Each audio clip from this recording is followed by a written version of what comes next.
Yo guys, मुझे पता है मैं बहुत दिनों से वीडियो नहीं डाल रहा था। एंड तुम्हें तुम्हें मेरा गला सुन के लग ही रहा होगा। यस, मेरा गला खराब है। एंड फिर भी मैं वीडियो बना रहा हूँ। ठीक है, क्या ही करे। यस, बहुत दिनों के बाद मैं वीडियो बनाने बैठ चुका हूँ। And let's get started guys. पहले मैं ये दरवाजा थोड़ा सा बंद कर देता हूँ, बहुत वियर्ड फीलिंग आ रहा है मुझे। You know what time it is? Disco time!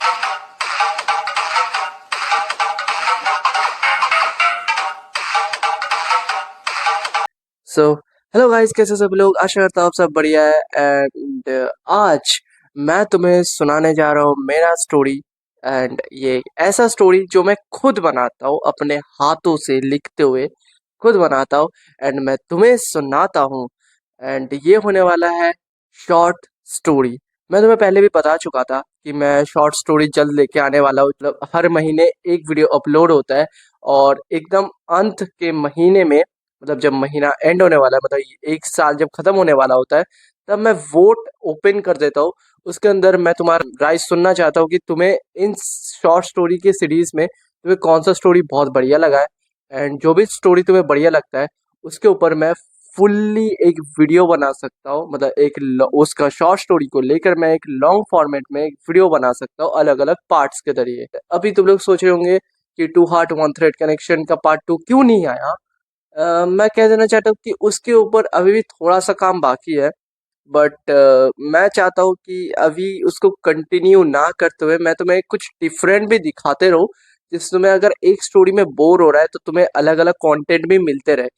Yes, story को शुरू करते हैं। मैं स्टोरी शुरू करने से पहले मैं तुम्हें वार्निंग दे देता हूँ।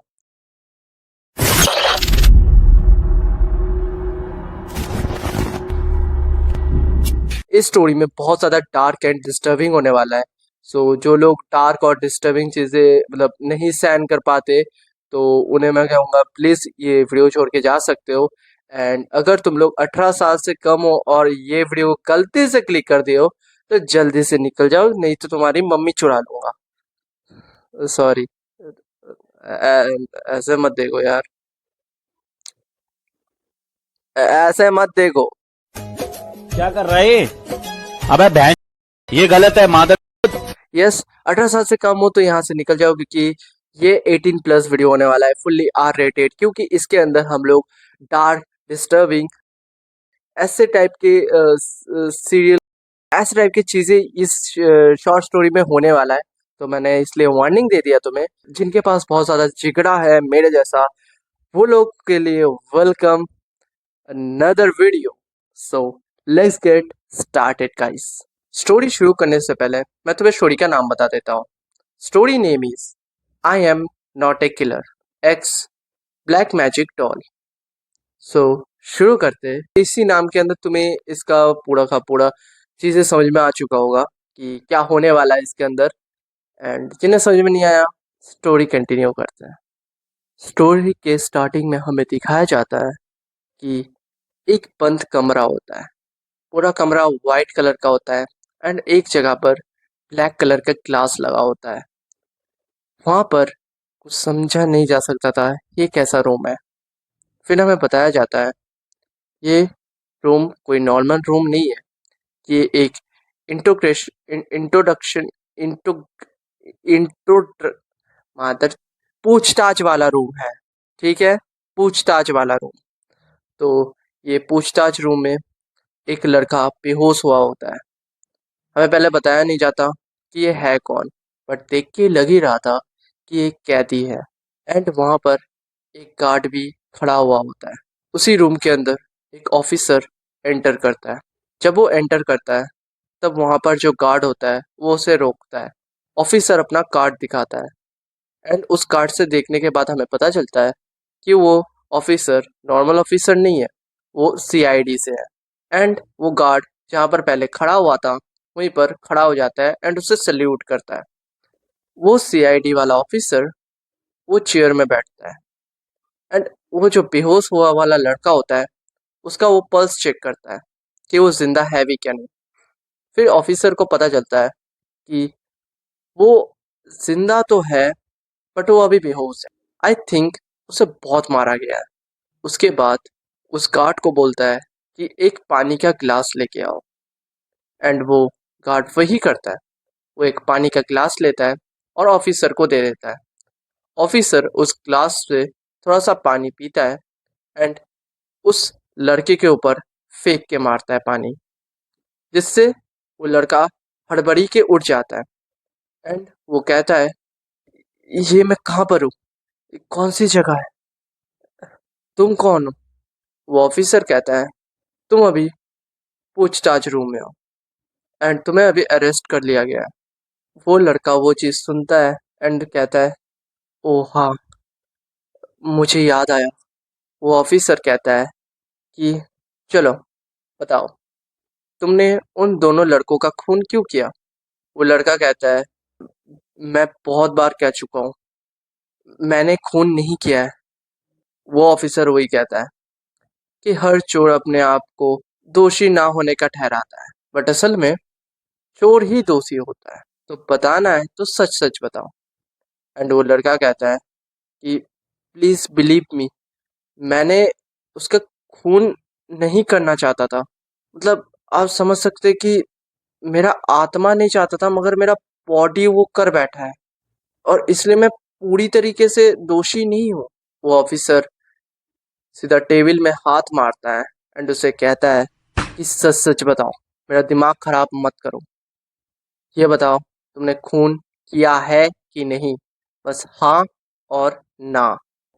एंड वो लड़का कहता है कि हाँ, मैंने किया तो है, मगर इसके पीछे बहुत ही बड़ा स्टोरी है।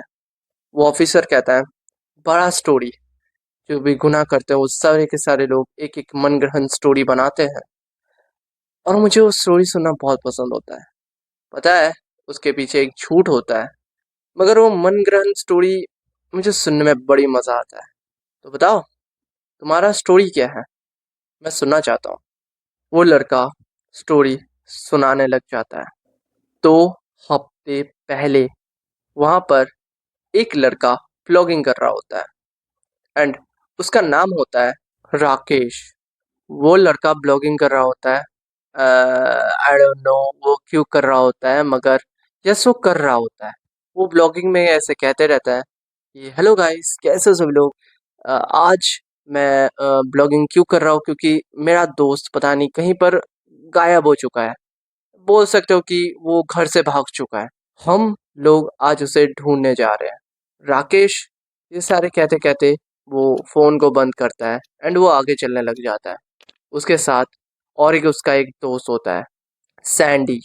सैंडी और राकेश के बीच में थोड़ा बातचीत होता है। राकेश कहता है, तुझे पता है क्या वो कहाँ पर मिल सकता है? करीब 5 दिन हो चुके हैं एंड वो घर ही नहीं लौटा है। मैंने सुना था वो घर से भाग चुका है जब से वो घर वाला चीज हुआ है। उसके बाद वो कहीं मिल ही नहीं रहा है। सैंडी कहता है, प्रो देख, वो मिले भी क्या ना मिले, हमें क्या फर्क पड़ता है। चल भाई, थोड़ा सुट्टा मार के आते हैं भाई, मूड भी कर रहा है। एंड राकेश कहता है कि भाई रुक जा, पहले खोज लेते हैं थोड़ा। एंड सैंडी कहता है कि हम लोग 2 दिन से खोज रहे झूठ, हमें कहीं नहीं मिला है। चुपचाप चल, सुट्टा फूकते घर चलते, वैसे भी शाम होने भी लग चुका है, चल चुपचाप।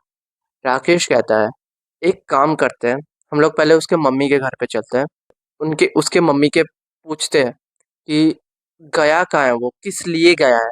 सैंडी कहता है कि ठीक है भाई, चल देख के आते हैं यही है। उस लड़के के घर पे चले जाते हैं। तुम्हें बता देता हूँ, जो मेन कैरेक्टर है उसका नाम है दीप। तो मैं अब बोलूँगा दीप की मम्मी। वो दीप की मम्मी के पास जाता है।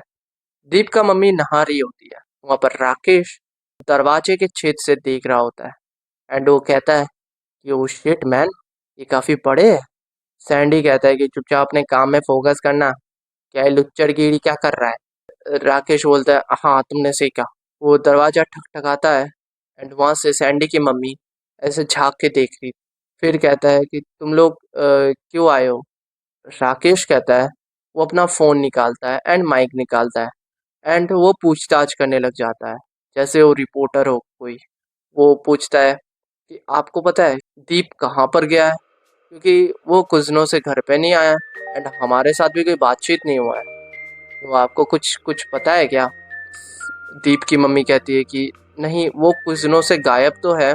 उसने एक लेटर लिखा हुआ था, कहीं जा रहा है, उसको शांति नहीं मिल रहा है यहाँ पर, वो काफ़ी उदास दिख भी रहा था। इसी वजह से वो आई थिंक सो कहीं पर घूमने चला गया है। पता नहीं वो कहाँ पर गया है, क्योंकि अता पता तो नहीं लिखा हुआ था, बस इतना ही पता है मुझे। फिर राकेश सैंडी के साथ बात करता है एंड उसे कहता है भाई पता नहीं वो कहाँ पर गया है, चल कहीं पर बाहर देख के आते हैं, आसपास मिल गया तो ठीक है, नहीं तो घर चले जाएंगे। एंड सैंडी कहता है कि ठीक है भाई चल।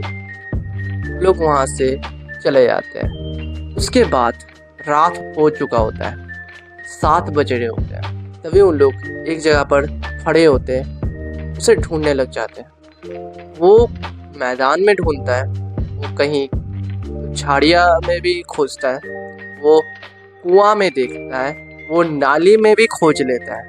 वो एक कुत्ता से पूछताछ करता है कि तुझे पता है कि एक लड़का है ऐसा दिखता है। वो अपने फोन से भी दिखाता है कि ऐसा दिखने वाला लड़का तुझे कहीं दिखा है।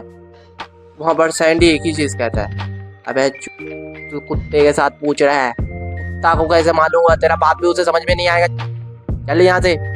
एंड फिर राकेश कहता है कि हाँ आई थिंक सो हमें घर ही लौट जाना चाहिए, हम भी लगता है उसके जैसा पागल हो रहे हैं। एक गली के सामने होते हैं और लोग बात कर रहे होते हैं। भाई लगता भी है वो फिर से आएगा भी कि नहीं, पता नहीं वो सही भी होगा कि नहीं।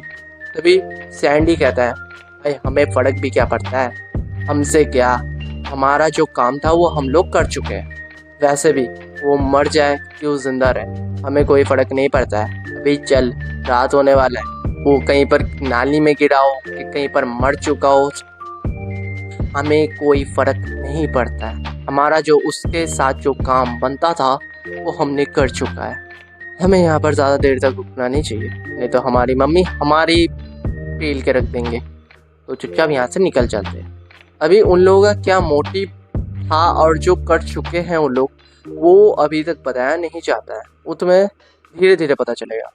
वो गली के सामने ही एक पोखर होता है जहाँ पर वो लड़का बैठा हुआ होता है एंड वो लड़का का मीन्स दीप। दीप वहीं पर बैठा हुआ था एंड वो कहता है मेरे साथ ही क्यों हुआ ये सब, मैं तो नहीं चाहता था ये सब हो, मैं तो उसके साथ खुश रहना चाहता था, मगर ये सब कुछ क्यों हुआ। आई थिंक सो मुझे कहीं पर भाग जाना चाहिए, ऐसे शांति मुझे नहीं मिलेगा, मुझे एक शांत जगह चाहिए, मुझसे नहीं रहा जा रहा है यहाँ पर, मुझे यहाँ से चलना चाहिए। वो यही सब सोचकर वो वहाँ से उठता है और वहाँ से चलने ही लगता है। फिर वो आसमान देखता है, आसमान लाल हो चुका होता है, क्योंकि पोखर के सामने एक फैक्ट्री था जहाँ पर उनकी जो फैक्ट्री के चिमनी से जब आग ऐसे निकल रहा होता है तब आसमान थोड़ा सा लाल हो जाता है एंड वो चीज़ देखता है एंड फिर से वो चलने लग जाता है। एंड वहाँ पर एक कैंची रखा हुआ रहता है जिसके ऊपर एक काला सा धागा बंधा हुआ होता है। उसे वो चीज़ समझ में नहीं आता, वो कैंची को उठाता है एंड उसे देखने लगता है। उसमें जो सूता बंधा हुआ होता है उस सूता को वो तोड़ देता है, वो कैंची अपने पास रख देता है। उसे लगता है कि ये कैंची उसके काम में आ जाएगा, इसे रख लेना बेटर बेटर है। तो वो अपने बैग में वो कैंची को रख देता है, बैग भी नहीं, पॉकेट में रख देता है कैंची को एंड वहाँ से चलने लग जाता है। मगर फिर हमें दिखाया जाता है कि जब कैंची उठा रहा होता है और जब सूता वो तोड़ता है, वो कैंची के पीछे एक पेपर होता है जिसके अंदर एक सर्कल था और वहाँ पर एक त्रिभुज होता है और उसके त्रिभुज के अंदर एक आँख होता है। वो पूरा एक अलग ही चीज़ दिखने में लग रहा था, जैसे उसके ऊपर कोई मंत्र लगाया गया है उसे बांधने के लिए। एंड वहाँ पर बहुत सारे अलग अलग सिंबल्स भी थे। जो कागज होता है वो हवा में उड़कर कहीं चला जाता है एंड उसके बाद सीन शिफ्ट होता है 2 दिन के बाद। 2 दिन के बाद दिखाया जाता है कि एक बहुत बड़ा ग्राउंड होता है जहाँ पर वो लड़का कसरत कर रहा होता है। वो पंचिंग कर रहा होता है। उसके बाद वो पुशअप मारने भी लग जाता है। कुछ घंटे के बाद वो रो रहा होता है एंड वो कह रहा होता है कि मैंने ये क्या कर दिया। इतने सालों के बाद मुझे एक खुशी मिला था, मेरे लिए सब कुछ वो था, मगर मेरी एक गलती की वजह से वो मारी गई। मुझे तो लगता है मैं ही अनलकी हूँ, उसके लिए मैं ही अनलकी था। मैं अगर ना होता तो उसे ये दिन नहीं देखने पड़ते। वो ये सब बोलते हुए रो रहा होता है। पीछे में एक लड़का आता है एंड उसे कहता है कि तेरी सोच काफी छोटी है, अपने सोच को बड़ा कर, तुझे बहुत कुछ दिखेगा तब। वो कहता है कि देखने लायक और कुछ चीज बचा ही नहीं है। मेरे पास जो चीजें था वो चीजें मैं पहले ही खो चुका हूँ। मेरा घर, मेरी माँ और वो, पहले ही तो मैंने उसको खो चुका हूँ। वो सब कुछ मेरे लिए था। मुझे जितने भी चीजें मिले थे मुझे वो सब नहीं चाहिए, मुझे बस वही चाहिए। पीछे से वो लड़का कहता है कि तुझे वो चाहिए जो कभी नहीं मिल सकता, एंड जो भी मिल सकता है उसके ऊपर ध्यान दिया सी। सच में तेरी सोच काफी ही छोटी है। अच्छा तू ये बता कि अगर तू मर जाए, कि तू मरने वाला है, तो तेरी आखिरी ख्वाहिश क्या होगी? वो लड़का कहता है कि मैं अगर मर जाऊं तो मेरी आखिरी ख्वाहिश होगी कि मुझे उसके साथ रहना है। जो और एक लड़का होता है वो हंसता है एंड उसे कहता है कि ठीक है, मैं तेरी ये आखिरी इच्छा पूरी कर देता हूँ। उस लड़के के पास वही कैंची होता है। उस कैंची को हाथ में पकड़ता है एंड उसे उस लड़के को स्टैप। यो गाइस, क्या तुम्हें नहीं लगता कि तुम घर बैठे बैठे बहुत ज़्यादा बोर हो रहे हो एंड तुम चाहते हो कुछ इंटरेस्टिंग करना जिसमें तुम्हें मज़ा भी आए? तो मैं तुम्हारे लिए एक चीज़ लेके आया हूँ। तो जल्दी से जल्दी मेरे यूट्यूब चैनल को सब्सक्राइब करो एंड वहाँ पर two heart one thread connection का सीरीज़ आ रहा है, उसे तुम फटाफट चेकआउट करो क्योंकि उसके अंदर बहुत अच्छे अच्छे कॉन्टेंट्स मिलने वाले हैं। क्या तुम्हें क्या लगा ये चीज़ देख करके तुम्हें लगता है कि मेरे को प्रमोशन मिल गया? छे यार, चाहिए भी मगर। वैसे हाँ, मैं बहुत जल्द हॉरर स्टोरी के ऊपर एक चीज़ बनाने वाला हूँ, ठीक है, जिसके अंदर मैं और मेरा दोस्त एवं स्मैशर हम दोनों मिलकर आप लोगों को स्टोरी सुनाने वाला हूँ। वो स्टोरी 50% वो रियल है, 50% फेक है। मतलब उसके अंदर आधा स्टोरी रियल होगा बट आधा स्टोरी हम लोग खुद से बना के वो सुनाएंगे क्योंकि मेरा चैनल ऐसा ही है। एंड अगर तुम लोग एबॉन स्मैशर को नहीं जानते हो तो फटाफट डिस्क्रिप्शन में भी उसका लिंक रहेगा एबॉन स्मैशर का, तो उसे जल्दी से जल्दी सब्सक्राइब कर लो। बस अभी के लिए इतना ही। बाय, वीडियो देखो, बाय। उसके बाद सीन दिखाया जाता है। जो दीप होता है वो खून से लथपथ होता है, उसके गले पर एक कैंची होता है। बस हमें तक उस दीप का गले तक दिखाया जाता है और उसका पूरा बॉडी दिखाया जाता है, उसका मुंह नहीं दिखाया जाता। जो दूसरा लड़का होता है उसका भी पहले पूरा गला ही दिखाया जा रहा था एंड उसके बाद उसका फेस दिखाया जाता है। वो लड़का अपने स्किन को ऐसे ऐसे नीचे कर रहा होता है। फिर पता चलता है कि उसका जो फेस होता है वो दीप जैसा दिख रहा होता है। हो सकता है कि जो दीप का जो फेस था, वहाँ का जो चमड़ी होता है उसे उधेड़ कर वो खुद पहन लिया हो। उसके बाद वो हंसता है एंड वहाँ से चला जाता है। सीन शिफ्ट होता है 2 दिन के बाद। वहाँ पर सैंडी बोलता है कि एक काम कर, मेरे घर चलते हैं, वहाँ पर मैंने दारू लेके आया है, चल आराम से पीते हैं वहाँ पर। एंड सैंडी के घर पर चला जाता है। वहाँ पर वो दोनों बात करते हैं वही सीन के ऊपर। राकेश कहता है कि हमारे एक गलती की वजह से देख, जो दीप होता है उसे कितना भुगतना पड़ रहा है। हमें ये सब नहीं करना चाहिए था। हम लोग तो बस मस्ती करने के लिए गए थे, मगर इतना चीज़ें हो जाएगा मुझे पता भी नहीं था। और एक चीज़ अच्छा हुआ कि तेरे भैया थे इसलिए हम लोग बच गए। उनके पास बहुत बड़ा गैंग है, उसीलिए बच गए, नहीं तो हम लोग तो बच भी नहीं पाते बे। हम लोगों को तो पुलिस अरेस्ट करके हमें तो होम में डाल ही चुका होता। सैंडी दारू पीता है एंड उसे कहता है भाई तू चिंता मत कर, हम लोग कुछ भी करें, चोरी करें, करें, कर दे हमें कोई फर्क नहीं पड़ता है, क्योंकि मेरा जो पूछताछ का लेवल है ना वो काफी हाई है। और वैसे भी वो दीप कुछ भी कर ले के ऊपर कुछ नहीं हो सकता। उसने कोशिश भी किया था, याद है ना, हमें अरेस्ट करने का, मगर कुछ नहीं हो पाया क्योंकि उसके हाथ में कुछ भी नहीं है। हमारे हाथ में पावर है, पैसा है, सब कुछ है, बट उसके हाथ में बैन कुछ नहीं है भाई। वो ऐसे ही मरेगा। और तू टेंशन मत ले, जो भी क्या हो गया भुला दे भाई, नया जिंदगी जी। वहां पर जो राकेश होता है वो एक चीज सोचता है, सैंडी अगर है तब तक सही है, पूरी जिंदगी लगता है सैंडी की चाटने में लग जाएगा, मगर फायदा तो मेरा ही हो रहा है। अच्छी बात है मेरे पास सैंडी जैसा दोस्त है।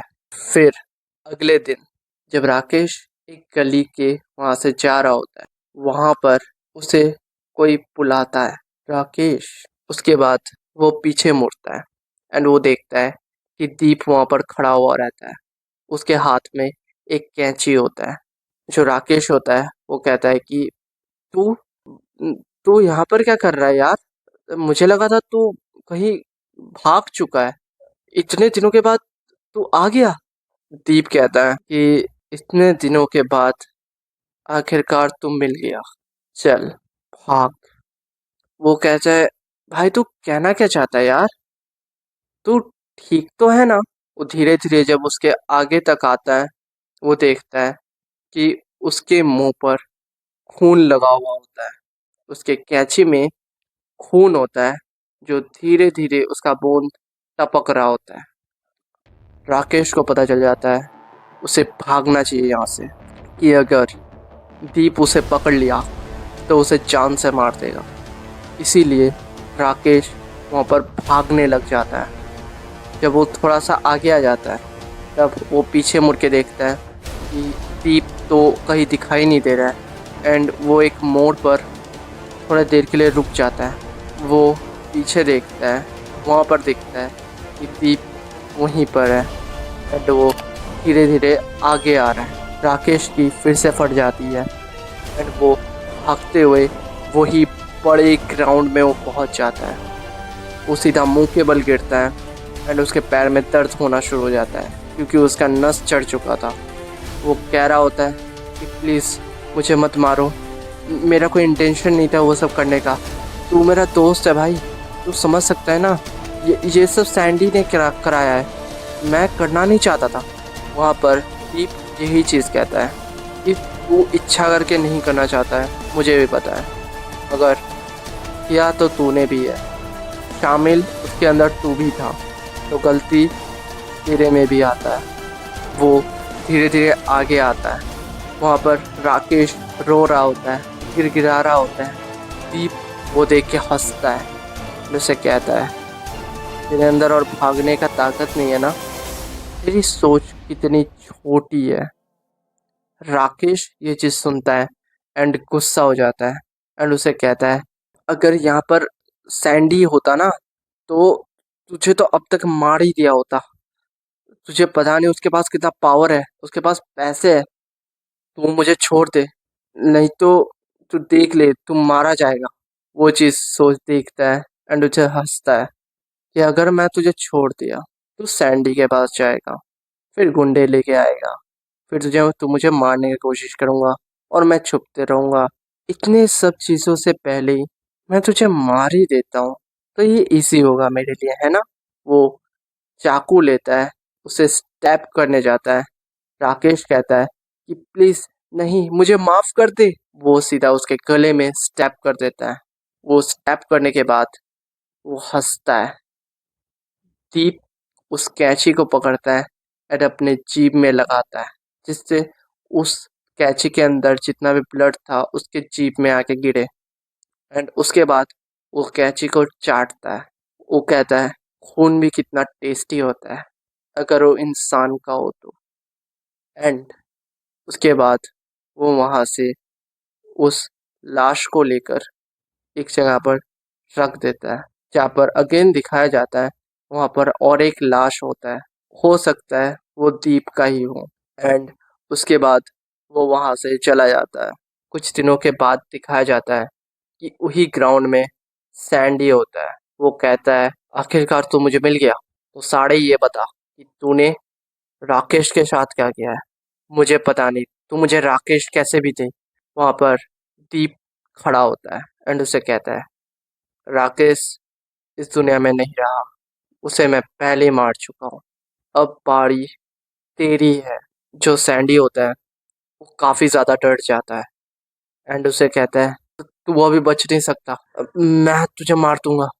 एंड उसके हाथ में एक चाकू होता है, वो उसके आगे बढ़ ही रहा होता है। वो रुक जाता है क्योंकि वहां पर वो एक चीज देख के घबरा जाता है। धीरे धीरे जो दीप होता है वो उसके आगे पर आता है एंड उसे कहता है तू भी राकेश जैसा ही निकला और दीप जैसा है।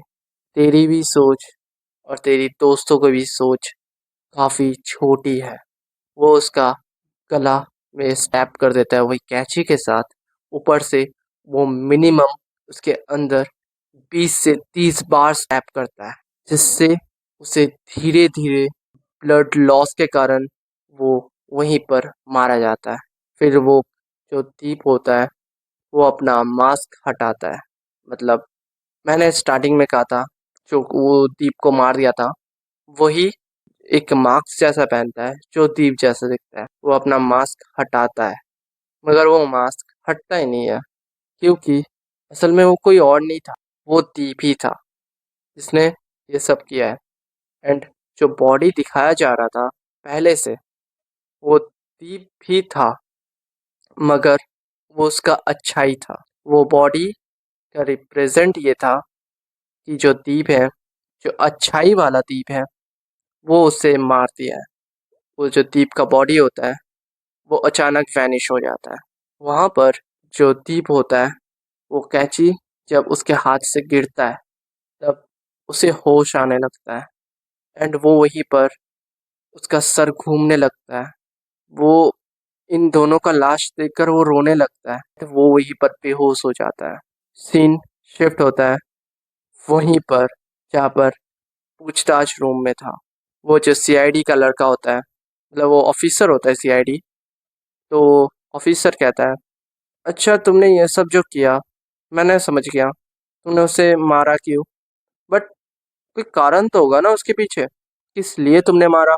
फिर दीप कहता है मैं आपको पूरा बताता हूँ। उसके बाद सीन शिफ्ट होता है 2 महीने पहले। 2 महीने पहले दिखाया जाता है कि जो वो लड़का होता है दीप, वो एक लड़की के साथ घूम रहा होता है। घूमते हुए वो एक गली में देखता है जहाँ पर राकेश और सैंडी दोनों एक साथ सिगरेट पी रहे होते हैं। एंड वहाँ पर मतलब दीप आता है एंड उन्हें दिखाता है कि तो गाइस क्या कर रहे हो तुम सारे।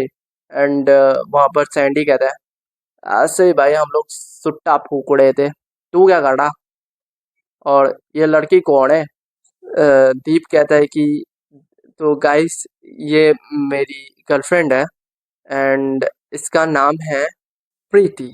ये चीज़ सुनकर राकेश कहता है बढ़िया भाई, तेरी तो बंदी भी सेट हो गई इतने सालों के बाद, चल भाई तू मौज कर।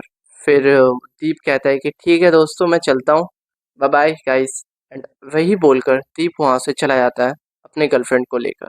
मैं बार बार प्रीति प्रीति तो नहीं बोलूँगा, मैं उसे दीप की गर्लफ्रेंड क्या गर्लफ्रेंड बोल के बोलने वाला हूँ। सो उसके बाद वहाँ पर सैंडी कहता है भाई देख रहा है क्या माल सेट किया है, बहुत बैंगर है ये, भाई कितने बड़े है भाई। राकेश कहता है भाई इसका तो लक खुल गया यार, इतने सालों तक नहीं मिल रहा था इसको और मिला तो मिला इतने खतरनाक। सैंडी कहता है कि एक काम करे क्या, इसके बंदी को छुड़ा ले। वहीं पर राकेश कहता है अबे तू पागल वगल है क्या, हमारे भी गर्लफ्रेंड है यार। फिर सैंडी कहता है भाई हमारे आइटम छी यार, इनके जैसे मैंने जिंदगी में नहीं देखे, इतने बूढ़े, इसके देख इसके लक में इतना अच्छा। यही सब सुन के तुम्हें पता चल ही रहा होगा, ये दोनों जल रहे होते हैं। उसके पास बहुत ही सुंदर और बहुत ही अच्छी गर्लफ्रेंड बन चुकी होती है। सीन शिफ्ट होता है एंड फिर दिखाया जाता है दीप एंड दीप की गर्लफ्रेंड दोनों बात कर रहे होते हैं। दोनों कहते हैं कि चलो एक काम करते हैं, हम लोग कल घूमने चलते हैं। एंड दीप कहता है कि तुम्हारा मतलब कि डेट में? लड़की कहती है कह सकते हो, वैसे भी कल मैं फ्री हूँ एंड मेरा कल काम भी नहीं है, वैसे भी कल छुट्टी है मेरे लिए, तो चलो चलते हैं, वैसे हम लोग कहीं पर घूम के आते हैं। फिर वो लोग डिस्कशन करने लग जाते हैं कि कहाँ पर घूमने चलेंगे। दीप कहता है कि ठीक है, एक काम करो, रोड के सामने रुके रहना, जहाँ पर वो जो दुकान है, पान का दुकान, वहाँ पर रुकना, उस पेड़ के सामने ही जहाँ पर हम लोग पहले मिलते हैं। एंड वो कहता है ठीक है, मैं वहीं पर रुकूंगी, तुम अपना गाड़ी लेके आ जाना। वो कहता है कि ठीक है, मैं 4 बजे करके आ जाऊंगा। वो कहता है कि ठीक है। उसके बाद दिखाया जाता है कि सैंडी वो अपना कंप्यूटर लेता है एंड वो दीप का फ़ोन को हैक कर लेता है।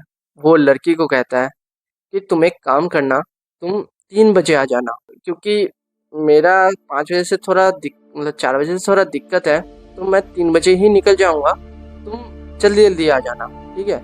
तो वो लड़की जो होती है वो रिप्लाई करती है कि ठीक है, मैं आ जाऊँ। दीप कह रहा होता है, मतलब वैसे तो सैंडी बात कर रहा होता है, अच्छा तुम एक काम करो, जितने भी मैसेज है ना वो सारे के सारे डिलीट कर दो, क्योंकि मेरा मम्मी फ़ोन चेक कर सकती है एंड मेरी मम्मी को ये सब बारे में पता नहीं है। तो वो लड़की बोलती है ठीक है, मैं मैसेज डिलीट कर देती हूँ एंड वो डिलीट कर देता है। वो सैंडी भी अपना मैसेज जो था वो डिलीट कर देता है। उसके बाद नेक्स्ट डे 3 बजे वो वहीं पर खड़ा हुआ रहता है। वहाँ पर एक गाड़ी आता है, रुकता है वहाँ पर एंड वहाँ पर वही दोनों लोग, मतलब सैंडी और राकेश, वही वैन के अंदर बैठे हुए होते हैं। वहाँ पर और भी लोग होते हैं एंड उसे कहता है हमें दीप ने भेजा है कि तुम्हें पिकअप करने के लिए, तो तुम आ जाओ। एंड वो कहता है कि उसने कहा था कि वो अकेला आएगा। फिर सैंडी कहता है कि हाँ वो आने वाला है, उस भी हम लोग वैन में ही बैठाएंगे। एंड फिर कहता है कि नहीं नहीं, पहले दीप को आने दो एंड फिर चलते हैं। फिर वो लोग सोचते हैं अबे यार ये तो बहुत सीन होने वाला है, एक काम करते हैं इसे ही उठा लेते हैं। कुछ लोग वैन से उतरते हैं, जो लड़की होती है उसके मुंह पर एक कपड़ा बांधती है एंड सीधा उसे उठाकर लेकर चले जाते हैं। वैसे तो वहाँ पर कुछ ज़्यादा कोई लोग नहीं होता, मगर उस पान की दुकान में एक लड़का होता है जो ये चीज़ देख लेता है, मगर उसके पास दम नहीं हो रहा होता कि हो सके उसके पास कुछ हथियारे हो। इसी डर के कारण वो रोकने तो आ नहीं पाता, उस लड़की को ले चला जाता है। हमें पता चलता है कि उन लोगों का प्लान था उस लड़की के साथ पहले बदतमीज़ी करेंगे एंड हो सकता है उसके साथ बहुत बुरी चीज़ें करें, जो तुम्हें दिख ही रहा होगा। मगर फिर उसे पता चलता है कि अगर ऐसे करके हम इसे छोड़ देंगे तो ये हमें फंसा सकते हैं, क्योंकि ये एक एविडेंस है। हम एक काम करते हैं, इसे मार ही देते हैं। एंड उसके बाद वो एक बंदूक लेकर उसे गोली मार देते हैं। उसके जो बॉडी होता है उसे कुछ पीसेस करते हैं एंड उसे कहीं अलग अलग जगह पर फेंक देते हैं। एंड फिर दिखाया जाता है कि दीप अपने घर पर थोड़ा सा परेशान हुआ रहता है। वो कॉल भी लगा रही होती है उसकी गर्लफ्रेंड को कि गया कहाँ ये, मिल क्यों नहीं रहा। फिर वो न्यूज़ में सुनता है कि सुबह सुबह को कुछ लोगों को लड़की का बॉडी मिला है। कुछ ही देर के बाद पता चलता है ये वो लड़की कोई और नहीं, वो उसकी गर्लफ्रेंड ही होती है। वो सीधा वो अपने गर्लफ्रेंड के घर पर दौड़ता है एंड वो मन ही मन कह रहा होता है कि ये सच बात नहीं है, ये झूठी खबर है। आई थिंक सो हो सकता है इनका कोई टेक्निकल फॉल्ट हो और गलत फ़ोटो दिखा दिया हो, ये सच नहीं हो सकता। जो दीप होता है वो घर तक पहुंचता है, वो देखता है कि वहाँ पर जो उसकी जो गर्लफ्रेंड होती है वो लेटी हुई रहती है। एक ही पता चल रहा था कि वो मर चुकी है। अब उसका अंतिम संस्कार किया जा रहा है। अंतिम संस्कार के मतलब उसका जो बॉडी होता है उसे जलाने के लिए जा रहे होते हैं। एंड वो चीज़ देखकर वो बिल्कुल अंदर से टूट जाता है। पुलिस जितने भी प्रूफ्स थे, जितने भी एविडेंस थे, उनमें से सारे के सारे एविडेंस उन्हें मिल जाता है। वो उन दोनों को पकड़ भी लिया होता है, मगर उन लोग बेल मिलने के कारण उन लोग छूट जाते हैं वहाँ से। वो केस वैसे ही बंद हो जाता है, क्योंकि तुम्हें पता ही है पैसा और पावर होता है तो कुछ भी किया जा सकता है। कोई भी केस को ओपन किया जा सकता है, कोई भी केस को क्लोज भी किया जा सकता है। पैसा और पावर हो तो कुछ भी किया जा सकता है। एंड उसके बाद सीन शिफ्ट होता है पूछताछ रूम के अंदर। एंड वो कहता है कि मुझे नहीं पता तुम जो भी ये कह रहे हो क्या सही है कि गलत है, मगर तुम्हारे बात करने के ढंग से मुझे पता चल रहा है कि जो तुम कह रहे हो सही बात कह रहे हो, क्योंकि मैंने 100 केस से भी ज़्यादा मैंने केस सॉल्व करके दिखाया हूँ। 100 केसेस से भी ज़्यादा जितने भी केसेस थे उनमें से मैंने 19% मैंने सबकी स्टोरीज भी सुना हूँ। उनमें से मुझे पता चला है कुछ लोगों का बोलने का ढंग अलग होता है, जो लोग झूठ कहते हैं, मगर तुम्हारी जो स्टोरी का जो बोलने का ढंग था वो काफ़ी अलग था।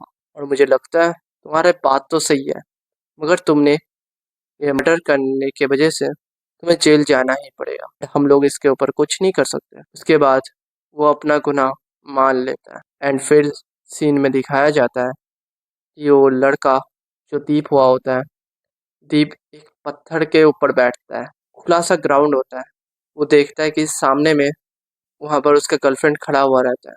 वो जो लड़की होती है धीरे धीरे वो आगे आ रही होती है। दीप उठता है, उसे हग करता है। धीरे धीरे ये दोनों ही गायब हो जाते हैं। तो यही था शॉर्ट स्टोरी। ऑफ कोर्स आपको पसंद आया हो, और ये वीडियो काफ़ी बड़ा बन चुका है, मैं इसको शॉर्ट करने वाला हूँ। काफ़ी सीन कट हो चुका है, तुम्हें पता चल ही गया होगा, बहुत से सारे के सारे कट हैं क्योंकि इसके अंदर मैंने बहुत सारे बकवास किए हैं। सो गाइस, अभी के लिए इतना ही। ये लास्ट का सीन क्या था ये तुम्हें कमेंट में बताना है कि इसका मतलब क्या था। एंड यस, इसके अंदर भी काफ़ी सारे हिंट्स थे जो तुम्हें धीरे धीरे पता चलेगा। एंड मैं तुम्हें लास्ट का चीज़ तो बताना ही भूल गया, वो कैंची भी गायब हो जाता है। यस सर, इसके पीछे भी बहुत बड़ा स्टोरी होने वाला है। अगर इसके ऊपर वोट आए तो मैं इसको सच कह रहा हूँ, मैं इसके अंदर बहुत ही बैंगर बनाने वाला हूँ, इसका जो पार्ट्स आएंगे। सो गाइस, अभी के लिए इतना ही। आशा करता हूँ आपको ये वीडियो अच्छा लगा तो लाइक कर देना, शेयर कर देना, सब्सक्राइब कर देना। अभी के लिए इतना है, बाय बाय, लव ऑल। हाँ, मैं पूरा ही थक चुका हूँ, मैं जा रहा हूँ अब सोने भाई। Good night, bye bye. जिंदगी सवार तू सब फाड़ तू।